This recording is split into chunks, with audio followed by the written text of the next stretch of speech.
Mesdames et messieurs, bonjour, bonsoir, merci de rester sur notre chaîne. Bienvenue dans cet espace, un espace intitulé Café Mine. C'est un espace voulu par le département des mines pour faire la lumière sur l'ensemble des activités menées non seulement par le département mais également par l'ensemble de ses partenaires. Cette édition de Café Mine Itier est une édition qui est inscrite dans le cadre de la dissémination du rapport Itier 2012. Elle épouse parfaitement les exigences et les contours d'une large diffusion des informations et messages du rapport Itier 2012. Il s'agit en clair de mieux informer sur le contenu du rapport Itier 2012. Voilà pourquoi cette édition de Café Mine Itier est un magazine d'information de la population et non un débat contradictoire. Ainsi, la contribution de vos collaborateurs et partenaires, Monsieur le ministre, seront les bienvenus. Nous avons aussi nos confrères de la place, la presse privée, ils sont là. Monsieur le ministre, qu'est-ce qui motive l'adhésion du Mali à l'Itier? Bien, Monsieur Diombélé, merci aussi de nous donner cette opportunité, à moi-même et puis au comité de pilotage, de parler davantage des questions liées à la transparence et en particulier de cette initiative pour la transparence dans l'industrie extractive. Pour répondre à votre question, qu'est-ce qui a motivé l'adhésion du Mali à l'ITIE? Je pense qu'il y a plusieurs facteurs.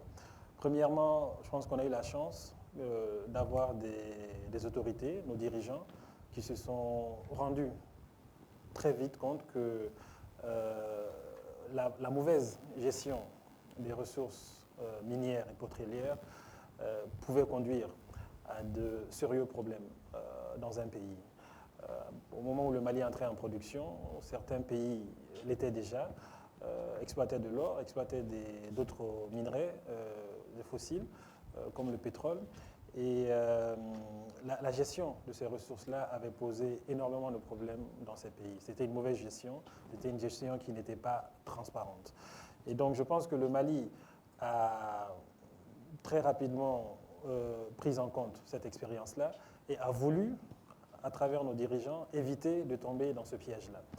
Et la meilleure façon d'éviter de tomber dans ce piège-là, c'est d'être transparent et toujours transparent. Et donc l'initiative ITIE, qui a été initiée en 2002 par l'ancien Premier ministre britannique Tony Blair, venait de naître et le Mali a décidé d'y adhérer en 2006 pour justement lui permettre d'être plus transparent dans la gestion des revenus qui sont issus de son industrie minière et puis de rendre compte, d'être redevable envers les Maliens et les Maliennes et de pouvoir justifier les revenus qui sont générés de cette industrie et, plus important, l'utilisation de ces revenus-là.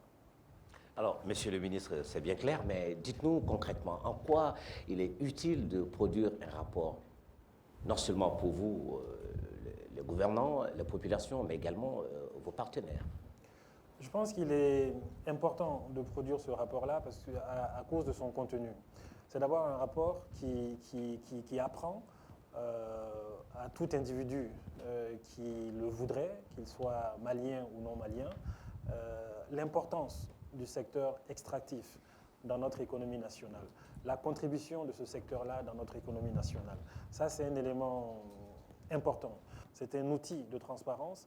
L'État est perçu comme transparent, ou en tout cas voulant jouer un rôle transparent dans la gestion de ces revenus-là. Les sociétés minières elles-mêmes bénéficient d'un jeu qui est à peu près équitable, parce que toutes les sociétés sont supposées informer de la production d'or, des revenus qu'ils versent à l'État, et bénéficient dans ce sens-là d'un système, d'un environnement de l'investissement qui est plus clair, plus transparent et plus serein. Donc ça, c'est l'intérêt de la part des sociétés. Maintenant, pour les communautés, les Maliens et les Maliennes, ça leur permet de savoir exactement les revenus qui sont issus de ce secteur-là et puis l'utilisation que le gouvernement en fait. Donc ça permet aux communautés à un moment donné de dire au gouvernement ou aux collectivités territoriales, voilà ce qu'on a appris de ce rapport ITIE. Voilà ce que ce secteur-là a apporté à l'État. Maintenant, nous, on veut savoir concrètement qu'est-ce que ça nous a apporté, qu'est-ce que ça a changé dans notre vie. Donc les trois parties trouvent leur compte, un bénéfice dans la production de ce rapport ITIE-là. Alors, est-ce que vous pouvez nous dire, Monsieur le ministre, si le rapport ITIE 2012 est différent des rapports précédents? Nous, on sait quand même, il y a quelque chose qui retient notre attention, c'est qu'il a été produit pendant une période de crise. La tristement célèbre 2012 dans notre pays est passée par là. Et dites-nous, est-ce que le fait qu'il soit produit pendant cette période de crise lui confère également un caractère particulier? Alors, je pense qu'on est à la 7e production de ce type de rapport, depuis que le Mali a adhéré et a été déclaré conforme aux principes de l'ITIE. Pour répondre à votre question, je dirais oui et non. Non, dans le sens où le rapport, il est le même, parce que les principes et les règles fondamentaux concernant le contenu même du rapport ne changent pas. Dans le rapport, on essaye de répondre à une question spécifique qui est liée aux déclarations qui sont faites par les sociétés en termes de paiement fait par l'État, et puis les perceptions que l'État aussi déclare. C'est ça l'objectif fondamental. Et ce rapport 2012, comme les précédents, s'est intéressé à des agrégats qui sont les mêmes depuis pratiquement 7 ans, en termes de taxes, en termes de droits, etc. Donc, dans ce sens-là, le rapport ne change pas. Le rapport 2012 a changé par rapport au précédent rapport, déjà en termes de minerais qui est considéré. Vous verrez que depuis qu'on a commencé à produire ces rapports, les 5 premières années, c'est essentiellement aux revenus issus de l'extraction de l'or auquel on s'intéressait. Il n'y avait pas le fer, pourtant le fer est produit au Mali, il génère des revenus. Il n'y avait pas les phosphates. Les phosphates sont produits au Mali et ils génèrent des revenus. Donc l'intérêt de ce rapport-là, c'est d'avoir intégré en 2012 ces deux minerais qui sont importants, le fer et puis les phosphates. Deuxièmement, évidemment, le rapport change aussi un peu en fonction de l'importance des revenus qui sont générés. Chaque année, ces revenus ne sont pas les mêmes. Il y a des moments où le cours de l'or peut être extrêmement élevé, donc l'État tire énormément de revenus du secteur extractif. Il y a des années où on a tiré pratiquement 280 à 290 milliards de francs CFA. Cette année, on est à 248 milliards de francs CFA, dû au fait que le cours de l'or a baissé sur le marché international. Donc ceci explique un peu les différences que l'on peut constater par-ci, par-là. On est à 248 milliards. Il est en diminution par rapport à il y a 4 ou 5 ans, mais il est quand même en augmentation par rapport au rapport 2011. C'est important de le signaler. Malgré l'augmentation dont il est question, nous avons remarqué, il a été dit que c'est moins de 1% qui revient aux collectivités. Est-ce une diminution ou une augmentation? On ne sait pas trop à ce niveau-là. Que dites-vous aux populations? Je pense que ce chiffre 1% est à prendre avec précaution. Je pense qu'il y a les flux financiers qui vont vers les collectivités territoriales sont importants, essentiellement à travers les patentes. Maintenant, nous n'avons pas encore été en mesure de quantifier l'exactitude de ce volume de flux financiers.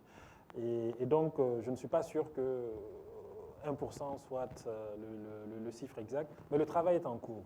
Nous avons reçu du département de l'économie et des finances, à travers les directions régionales qu'ils ont dans les différentes régions, les informations relatives aux patentes qui ont été versées pour les 4 dernières années. Il y a un travail qui est en train d'être fait en ce moment au niveau du département pour agréger ces informations et ensuite les comparer par rapport au volume des revenus qui ont été générés. Le travail est en cours, il n'est pas fini. Je trouve que 1% me paraît être relativement bas comparé aux sommes que nous avons pu voir en valeur absolue pour l'instant. Vous pouvez prendre une petite commune comme Sitakili, elle est à 800 millions de francs CFA. sur les 2-3 dernières années, par an. Donc ça, c'est que Sitakili, grâce à la contribution de 2 sociétés minières. Donc je pense qu'on aura pas mal de surprises sur ces chiffres qui vont vers les communautés, destinés au développement communautaire. Et je pense que c'est relativement plus que 1% que l'on pense. L'un des thèmes du rapport IC 2012 parle également d'écart de conciliation. Qu'est-ce qu'il faut comprendre par cet écart, monsieur le ministre? Parlez-nous-en. Voilà, donc écart de conciliation, on a dit le rapport ITIE est fondé essentiellement sur des déclarations qui émanent du secteur privé et puis des déclarations qui viennent de l'État. Et donc, à un moment donné, il faut concilier ces 2 déclarations et voir si elles sont pareilles aussi à des écarts.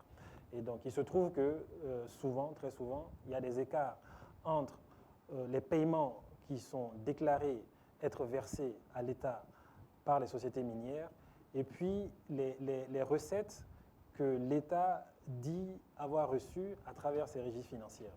Donc, c'est là où se situe un écart de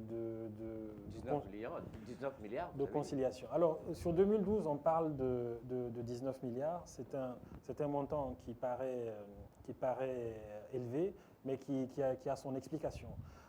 Il se trouve qu'en 2012, les sociétés minières ont déclaré avoir versé à l'État 225 milliards de francs CFA. Toutes sociétés confondues.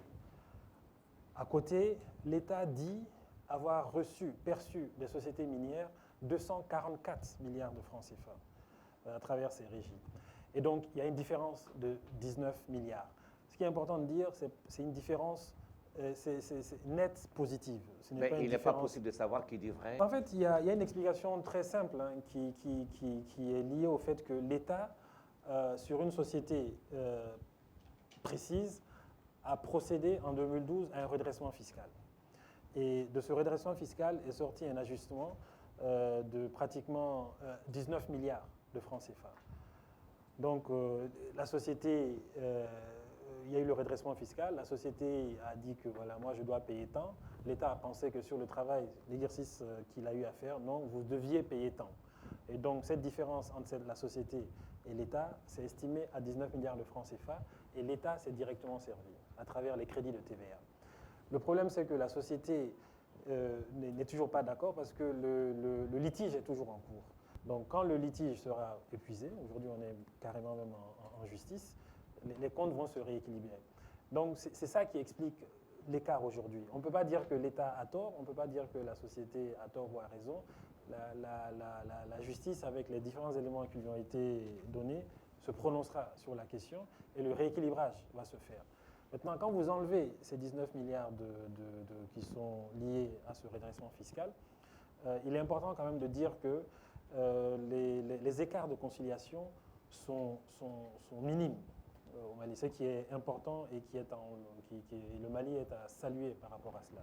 Ils sont pratiquement de moins d'1 milliard. Si vous ne prenez pas en compte ces 19 milliards c'est une situation exceptionnelle, ça n'arrive pas tous les ans, c'est assez exceptionnel. Et il y a eu un progrès remarquable depuis 7 ans en la matière. Quand vous vous référez au premier rapport ITIE qui a été produit dans notre pays, on avait des écarts de 14 milliards pratiquement, avant conciliation.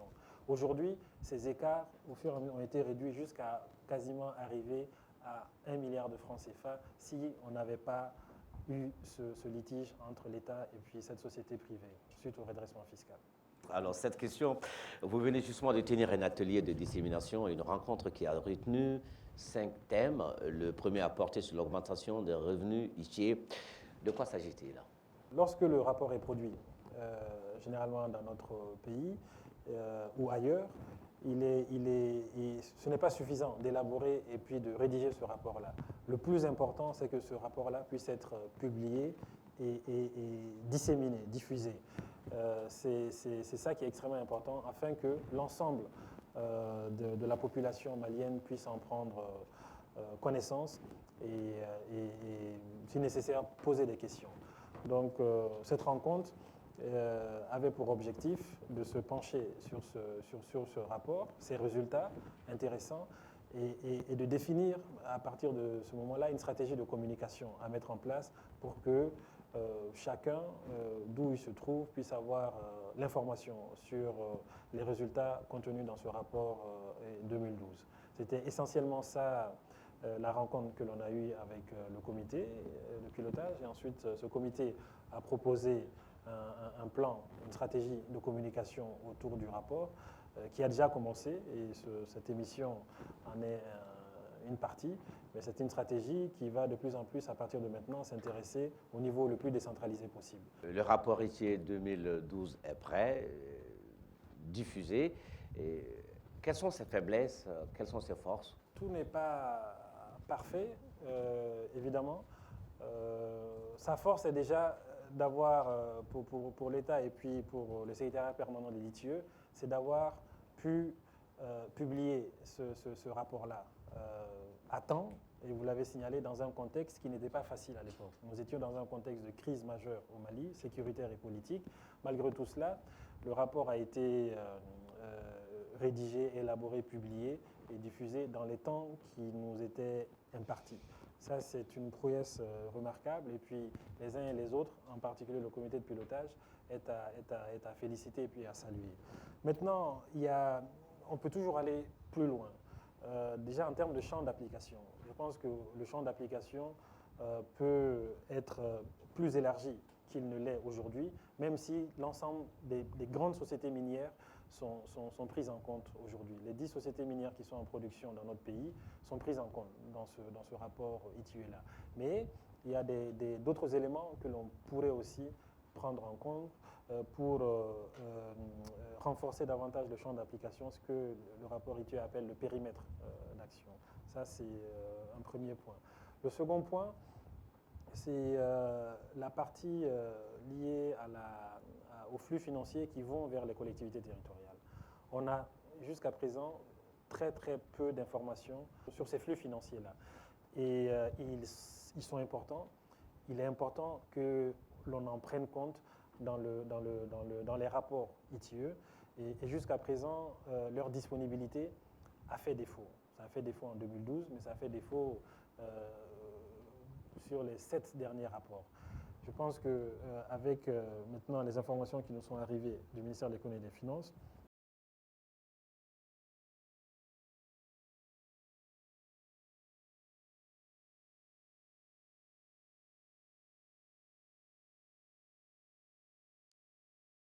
si on arrive à corriger cela, je pense que nous aurons un rapport qui sera assez exhaustif.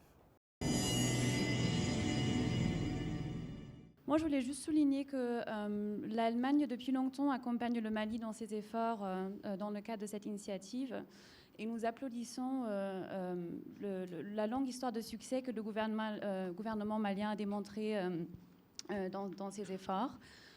Comme on l'avait dit à plusieurs reprises, l'année 2012 n'était pas une année difficile. Donc le fait de pouvoir produire ce rapport à temps, dans son exhaustivité, c'est vraiment un effort considérable. Et nous, au niveau de la coopération allemande, nous avons la vue d'ensemble de tous les pays en fait, qui adhèrent à cette initiative.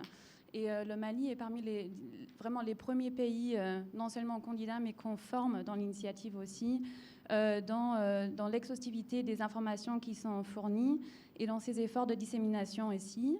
Et comme Monsieur le ministre l'a dit, pour nous, l'important, c'est vraiment de disséminer cette information à un niveau local, d'élargir le débat national autour du secteur minier et de son importance pour l'économie malienne. Et au niveau de la coopération allemande ici, nous avons toute la volonté de contribuer à ce processus et d'accompagner le ministère des Mines et l'ITIE dans ces efforts. J'aimerais m'appesantir sur 1 à 2 points. Le premier point, c'est par rapport à la motivation du Mali pour rentrer dans l'ITIE. Ce que je retiens après ce que le ministre a dit, c'est que ces différents rapports permettent aux citoyens de connaître l'effectivité de tous les impôts et les taxes que les sociétés payent. Parce que sans ça, les gens ne savent pas effectivement tout ce qui est mis par ces sociétés comme effort financier. Le deuxième point sur lequel je voudrais m'appesantir, c'est par rapport à votre question 3, qui est par rapport à l'élément important sur le nombre de sociétés. Parce que ce rapport aussi a montré qu'il y a une augmentation nette des sociétés, le rapport 2012. Le troisième point, c'est par rapport à la tendance du rapport. Je pense qu'il faut très vite souligner ça. Le rapport 2012 tend vers une exigence qui est la norme ITIE. Et nous avons, à l'intérieur de ce rapport, essayé de nous rapprocher davantage de cette norme ITIE, sachant qu'en 2016, nous allons être évalués et que notre prochain rapport prendra en compte le maximum de ces éléments. Il n'y a pas d'ITIE sans communication. Je crois que ce café nous permet d'ouvrir davantage l'information au niveau des populations. Monsieur le ministre l'a dit, la prochaine étape, c'est aller vers les régions. Et ce n'est plus les régions, c'est vers les zones d'exploitation, les sites. Je crois qu'avec ça, l'un des éléments de notre évaluation aussi, c'est la capacité d'évaluation, la capacité de compréhension.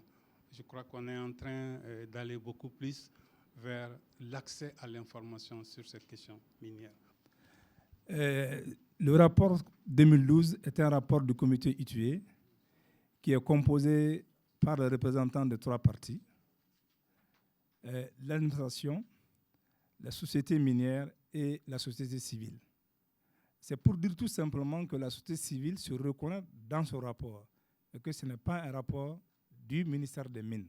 En tant que société minière, nous adhérons au principe de l'ITIE parce que c'est aussi un outil très important pour nous de communication qui nous aide dans nos efforts de communication envers les communautés. Et dès l'instant que nous avons l'administration et puis il y a une réconciliation avec les revenus qui sortent des sociétés minières qui sont comparées, il y a des structures indépendantes qui en font le contrôle, ça nous rassure et ça nous permet de rassurer aussi les communautés qui se posent beaucoup de questions sur les revenus. Et en même temps que ça suscite beaucoup d'autres questions pour les communautés qui se posent aussi la question de savoir quelle est l'utilisation qui est faite des revenus qui sont sortis des sociétés minières, qui viennent des sociétés minières. Donc pour nous, nous ne pouvons que soutenir des actions de ce genre parce que ça aide à la communication et ça aide à la transparence, un des objectifs de nos sociétés minières. Si on est à ce point aujourd'hui, c'est grâce à l'implication de tout le monde. À commencer par le président du comité de pilotage qui s'est vraiment engagé dans la mise en œuvre de ce processus.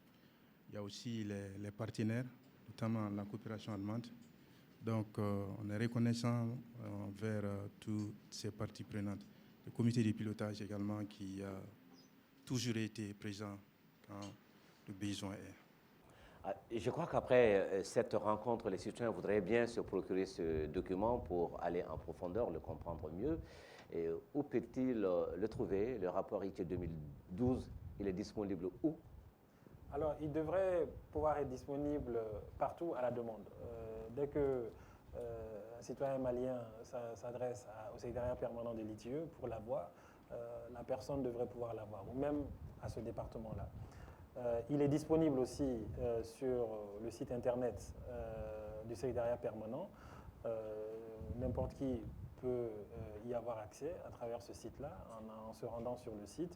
Et il y a une rubrique dans laquelle il y a tous les rapports qui ont été produits, y inclus pour les années précédentes, qui sont là. La personne qui est intéressée d'avoir les 7 rapports qui ont été produits jusqu'à présent, jusqu'à celui de 2012, peut avoir les 7 rapports et se faire une idée de tout ce qu'on vient de dire, par exemple, en termes d'analyse, comparer le premier rapport au dernier rapport et vice-versa. Donc le rapport est disponible à ce niveau sur le site internet et auprès du secrétariat, en copie dure, auprès du département également. À consulter exclusivement en français, monsieur le ministre, c'est qui n'est pas une langue à la portée de tout le monde.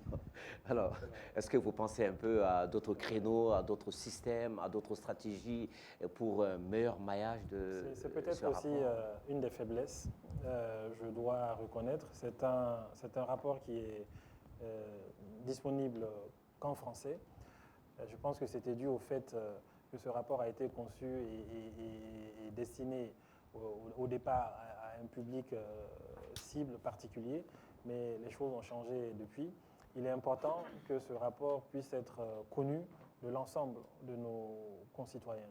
Et donc, il va falloir effectivement penser traduire le rapport en des langues qui sont plus accessibles pour une partie de notre population.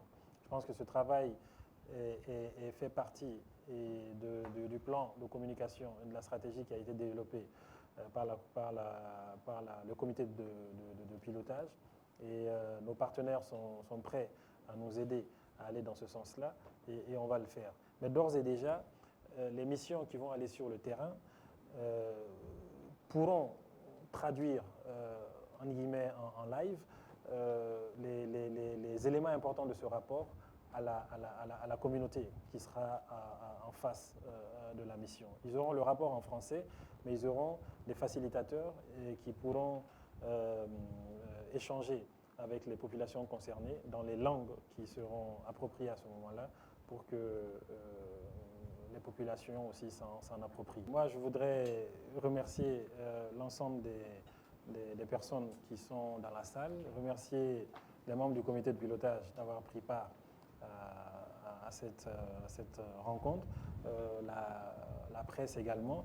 Merci à vous, Monsieur le ministre, à vos collaborateurs également. Merci à vos partenaires. Merci à vous, mesdames et messieurs. Merci de nous avoir suivis. Le premier numéro de Cafémine portait donc, on le rappelle, sur le rapport 2012 de l'ITIE. Le prochain numéro portera sur un autre secteur, certainement.